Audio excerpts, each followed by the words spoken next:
ఉగాది మనందరం కూడా ప్రత్యేకమైనటువంటి గౌరవ ప్రతిపత్తులతో చేసుకునేటటువంటి పండగ ఈ ఉగాది పండగ. ఈ ఉగాదికే యుగాది అని ఒక పేరు ఉంది. అంటే అసలు కలియుగ ప్రారంభం ఇవాల్టి రోజునే జరిగింది అని.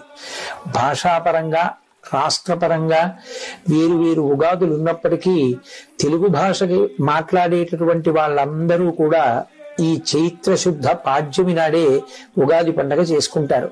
మనం చాంద్రమానాన్ని ఎప్పుడూ కూడా కాల గణనమునకు ప్రాతిపదికగా తీసుకుంటాం. ఈ చాంద్రమానమునందు చైత్రమాసం మొట్టమొదటి మాసంగా స్వీకరింపబడుతుంది. ఈ చైత్రమాసంలో వచ్చేటటువంటి శుక్లపక్ష పాడ్యమి ఏది ఉందో ఆ పాడ్యమి మొదటి తిథి. ఆ మొదటి తిథియే ఉగాది పండుగ.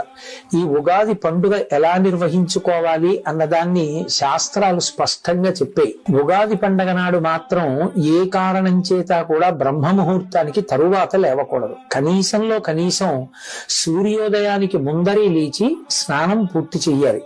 చాలా మందిలో ఉన్నటువంటి అపప్రథ ఏమిటంటే సూర్యోదయం అయిపోయిన తరువాత పూజ చేసి ఆ పూజలో వేప పువ్వు పచ్చడి అనబడేటటువంటి పచ్చడిని నైవేద్యం చేసి దాన్ని ప్రసాదంగా తీసుకోవచ్చు అని. కానీ శాస్త్రంలో అలా చెప్పబడలేదు.